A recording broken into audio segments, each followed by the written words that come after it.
Hello and welcome or welcome back, everybody. Thank you for stopping and clicking on the video.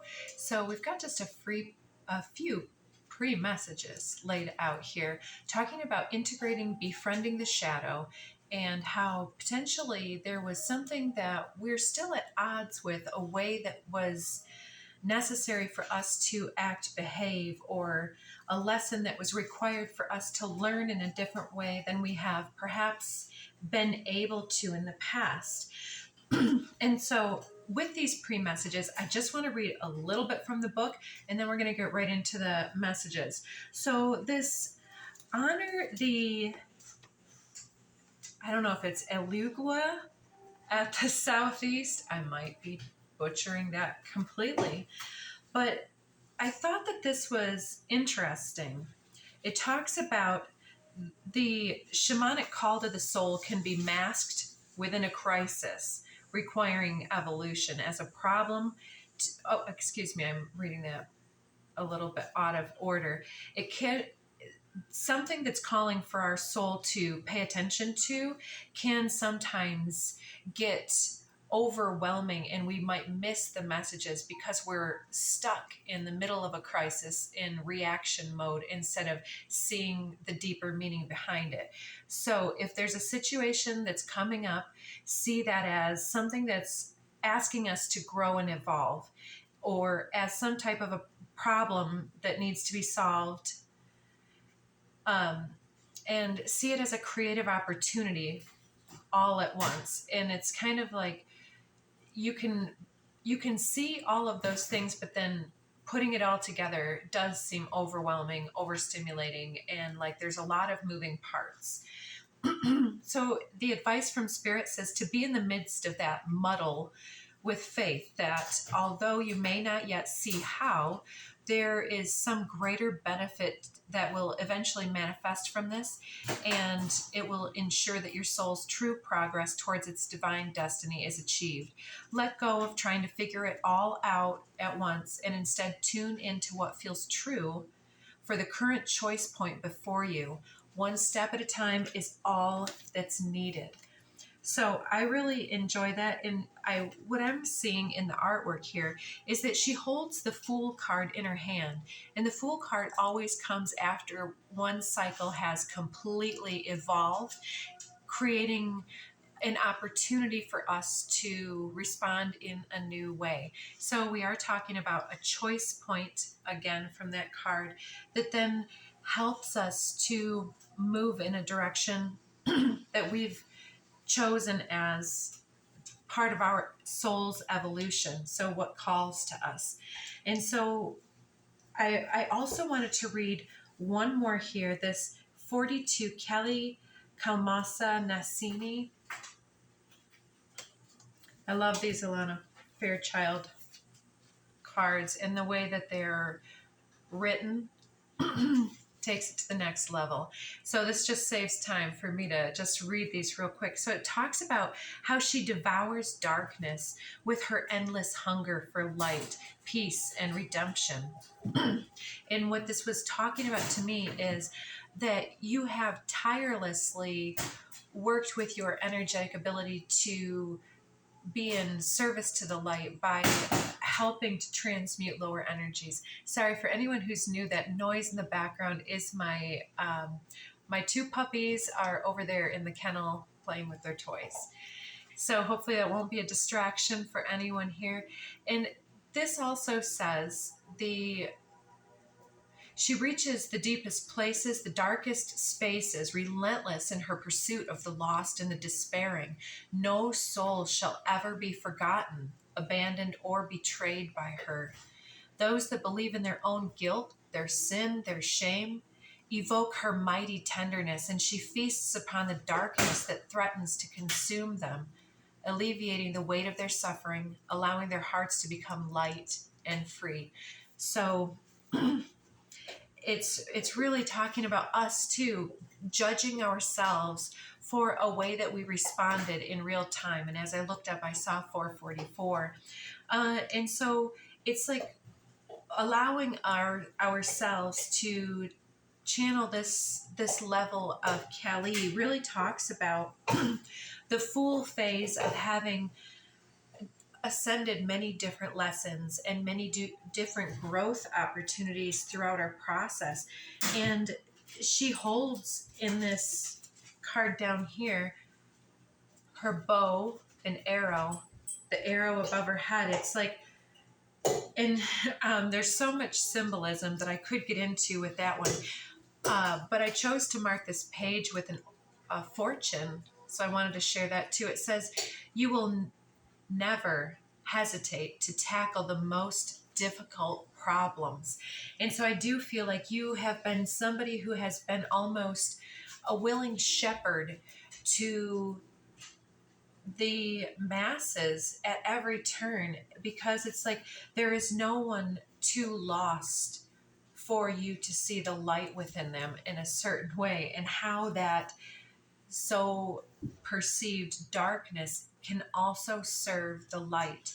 And so in that way of reflecting the in and the without, you're really reaching a very profound next level of befriending your shadow. So I read this one out the other day on the channel, so I'm not going to read that one out fully again. We're going to go ahead and get some more cards. But it talks all about the ability to be non-judgmental with ourselves, and to allow ourselves to be always growing and shifting and changing, and not defined by past and old situations and traumas and beliefs, and just being pure and true again and again every morning. You know, cleanse and clear, always seeking the highest. That's quite a lot of cards. Let's see what's out here. We have the spiral, things that go round and round, with the circle and will-o'-the-wisp, treasures hidden in the shadows. Exactly, I love that combination. Let's take that in line here with this befriending of the shadow, because it feels like what we're talking about is karmic cycles are always ascending, always different. So no matter if something seems to be a repetitive cycle, this cycle suggests that we are always growing and changing, and that others are growing and changing, and that we cannot get lost within the spiral of expectation of how somebody should display their learning and how we should embody ours. It's less judgment. It's a spiritual push here to keep moving, to keep deep diving. And with this treasures hidden in the shadows, it's like the shadow aspect of ourself is it's really wanting for us to let loose in some type of a way. Let's get more cards and see what is coming in. So treasures are hidden within the shadows. So if you are harshly judging yourself for some type of a way that either you reacted, responded, or that spirit used you to show something out, I feel that there is a hidden gem, a treasure hidden within that judgment. Girls, easy. So next to this honor, this goddess energy of the southeast, we have a bit of a stack, 3, 4, 5, 6, 7, 8 cards here.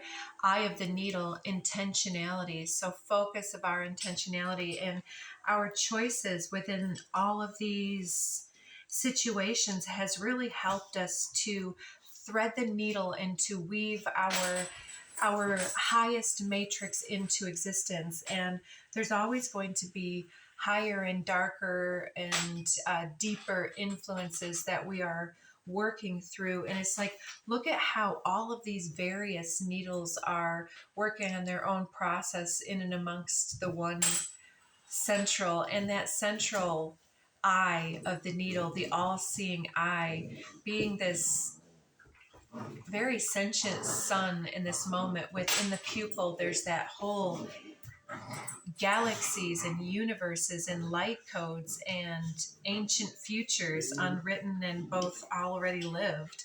It's giving very much a need to open this again and see something that I saw. And girls, one moment here. I paused that right at 10:10, which has been a code coming through for more than a year for me. So there's something about number synchronicities, letting others get it all out. There might be looking at other priorities than what you think are important at the moment. Like they're just going to go right back to it. Girls, do you want to go in your kennels for a while? Do you need to lay down and take a nap? Shh. We're just going to keep on going and see if we can make this work out. And I'm just going to start filling the room with a little bit of extra hypnotic vibe for the little girls over in the corner here. Puppies, relax. It says, the part that I did not remember in the moment says, in our Divine Feminine Medicine Mandala, the direction of the southeast is the place of evolution. This is the energy place for recognizing the patterns and beliefs that sabotage the soul and may disempower you as a human being, and then figuring out how to heal, create, and evolve into more constructive ways of being. It's a crossroads of consciousness. And even though it might always not feel that way, it's also a vote of confidence from the universe that you're healing into a way of being, living and creating that is more worthy of you as a sovereign spiritual being. And I was getting that there's some type of either behavior or environment, or it could be something that's like a coping behavior or a hey, that has gotten a little bit more addictive, or just other people who are in those cycles and within the circles that we frequent. Let me deal with this. Oh, these poor puppies. They got it so rough. Anyways, so as we continue, so this Eye of the Needle really talks about how our intentionality is also moving in a very consistent direction. So there's some type of lower energy that we have become consciously aware of, and we've been seeking out new ways to replace that energy drain that was going into other types of things. It's like sabotaging our creative focus. Like, let's say you have taken to watching a bunch of TV, and but you always complain about never having enough time for your creative pursuits. Well, there you go. You can recapture that energy. You gotta be kidding me right now, girls and boys. All right, we're going to proceed. Apologies for the interruptions.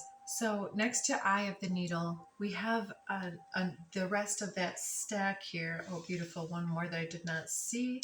So we have the drum. Talks a lot about some level of foreshadowing and something that's coming in for you, possibly by the time of the next moon, which is approximately the timing during this filming around September 20th to 23rd-ish, somewhere in there. And I believe it's in late Virgo. So it's going to be a solar eclipse following the lunar eclipse on September 7th. So we've been getting messages about the full moon lunar eclipse and how things were going to be revealed by that time.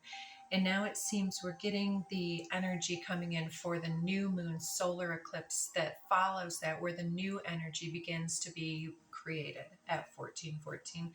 Next to the new moon, we have Jaguar. So potentially a new guide, could be a new pet, but there's some kind of a spiritual guidance that's coming through, getting you through this previous thicker energy and getting you out here. It's like shaking loose. That drum is like the heartbeat of Gaia, and it puts us into a a primal heartbeat type of a rhythm. And so it helps with shaking loose what does not serve. And it's the release here that's happening.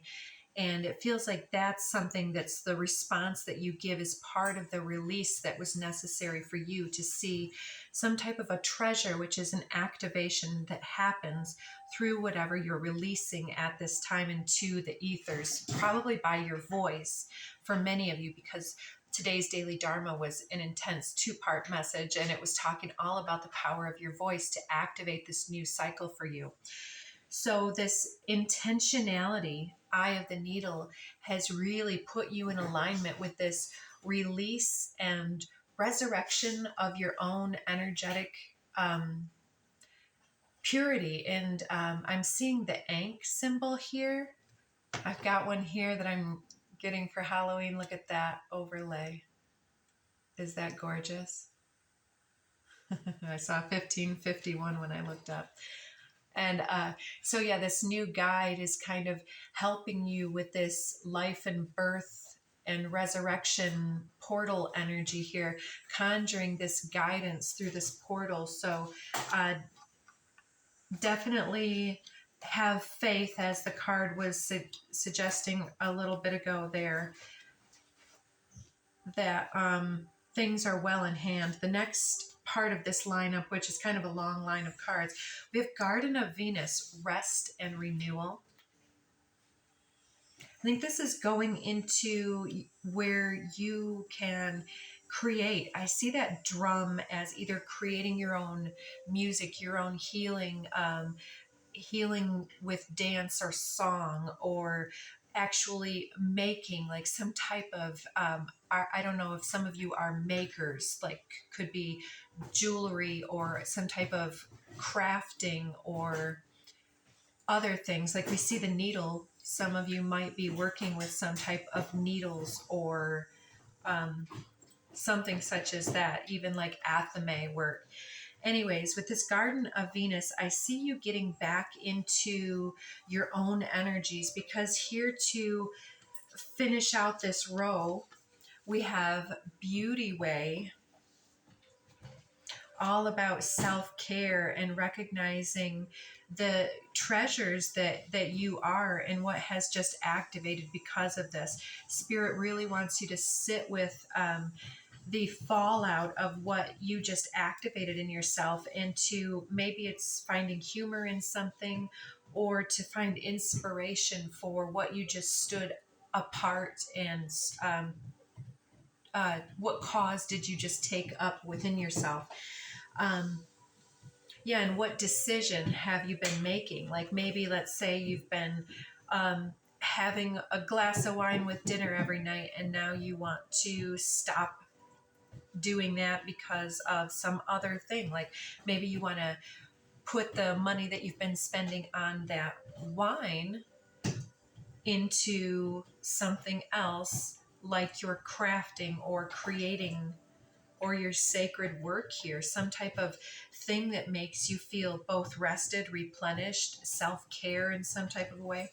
And then we have the Holy Mountain and Standstill. Both came out in today's Daily Dharma, but do you see how those two together are so gorgeous? It came out with more in the previous reading, so I'll leave those there and see what comes out about that.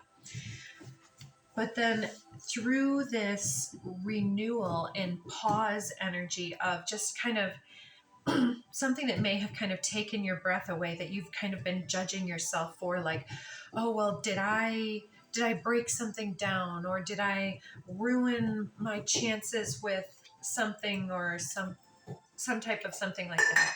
It's telling you to relax your energies and sit with it, because this is part of unlocking the next flow state with you. Some level of your shadow has been masked with expectation or being kind in some type of way, or spiritual bypassing, or being underestimated perhaps. But with this flow state, you see how there's also that crown happening on her forehead there. It's like I'm showing you doing very sacred energy work with however you choose here to reclaim your time from some type of distraction energy or coping or addiction um, or a circle that you weren't fitting into and you weren't able to spiral up in this way. There was a limiting circumstance. And so the more that you're in touch with your shadow and why you kind of called that in, the more that this flow state reveals the magic that you've already been busy doing. It's confidence in your magic. It's like, see how you participated in something to unlock the next level is kind of how I'm hearing it. Oh, soul contract is at the bottom of the deck. And I noticed before that the 7 also corresponds with the the lunar eclipse happening, I believe, in Pisces on September 7th. First card out, Drifter, experiencing life as it comes, is coming next to this Kali Kalmasana Sini card. Yeah, there's, I feel like this is also flow state. It's the sacred redirect that feels like you weren't fitting in up here, but the more that you befriend your shadow, the more that you're able to drift into higher realms. I'm seeing you calling in some new advanced teachings from this Jaguar guide. It's like you've been in a situation that you're in the middle of this transition for. The lunar eclipse is going to reveal to you why everything was necessary to this next leveling up phase. Because with the spiral, it's like the exponential cycle that becomes the quantum leap for me. It's activation of the DNA. And with the circle is all about ancestral and spiritual divine push in the right direction. So we've been pushed to self-activate. And part of this is an activation of giving ourselves permission to stop participating in things that are out of alignment and to shift ourselves into self-care. So maybe that whatever money that you put towards your daily coffee or your daily wine or your daily smoke might go into some sacred herbs that you can take into your physical material vessel and start to self-activate. I'm hearing the word adaptogen again. And I feel like your energy wants to be adaptogen to this next cycle.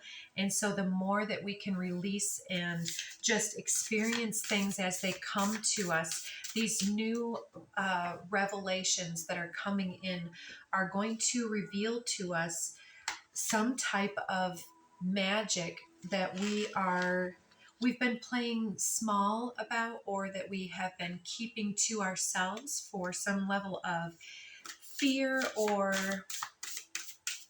privacy or some type of thing like that. All right, let's see. Anything else here? So I like this depiction of her having the weapons. And it says here that there's a commonly held view that the more powerful you become, the more aggressive or forceful you have to be, or that you will appear. And so to me, it says the Divine Mother offers us a different perspective. You can be simultaneously fierce toward ego and kind towards the heart. With true power comes wisdom, and wisdom knows when to be gentle and how to obtain ever greater outcomes through tenderness rather than through force. Sometimes a strong and unwavering approach, even sacred rage, may be necessary to accomplish a task, but more often than not, there will be another way. And so I think the spiral talks about you experiencing these things and being able to unlock how to handle this differently than in the past. I feel like in the past, you would have handled this situation much more emotionally reactive, and the way that spirit has been working with you and the way that you have been so intentional with the way you thread the karmic needle of your beingness, you've really stitched quite a beautiful Venusian expression into being around you. So people love to be in your energy, and you are such an addition to anybody's life here. People are seeing you as physically and energetically beautiful. And I see that you really focus on circle as a way of sharing in your community and with others that are in your presence, rather than hierarchical and trying to compete, one up, or ego, or love bomb, or any of that business. And so you having befriended your shadow is really lifting up your magic, and you're seeing this. Winter's Dream gestation period also came out in the Daily Dharma, so check those messages out if you want. It's talking about how you have spent enough time in this judgment and activation mode. The Watchers, transpersonal, they want you to shed this old existence with the release energies and be reborn again. You're so good at it, I'm hearing, to do this regeneration again and again into more self-loving ways of being, whether that's your food choices, your friend choices, the environments that you're in, the detoxing on any level, mind, body, and spirit, psychological. Yeah, I feel that you're clearing your throat too, and taking back the narrative that kind of has flitted in and out of darker parts of your life, and you're taking back any type of illusions from that in the moment. Yeah, you're being watched by loving eyes on the cosmic level. Yeah, it's time to replenish. There's this sense of exhaustion, and it came through quite a bit as the portal of the full moon with the empty well, that eclipse energy, letting something go once and for all, and healing. And then that fool's embrace, that transmutation here, is all about the new beginning. And the best way to have a new beginning is to let go of the shore that you've been holding on to. So somebody might need to go cold turkey in some type of way. Stranger, curiosity. I feel that you're in new territory here, uncharted territory, and that you're very curious to get to know some new people. And it looks like you're being very... I feel that you're both impressionable and making an impression with this adaptability. I feel that every time that you move through one of these regenerative phases, it's like there's this drumming of Mother Earth just conjuring you, and the circle pushing. It's like I'm seeing this group on the other side of the veil just kind of like dancing around a sacred fire that is the portal of you.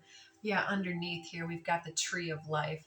It's possibly your ancestors really working hard on the other side of the veil, if there was such a thing as hard work. It's just possibly praising our hard work and letting us know that the way doesn't have to be toil. The way doesn't have to be suffering. And it's like they're working hard by hardly working. And so I'm seeing you making your money, making your way. I mean, I don't know, for some of you it might be in the beauty industry, or based on something that you make more beautiful with something that you contribute to it energetically, mind, body, spirit, fit in it wherever.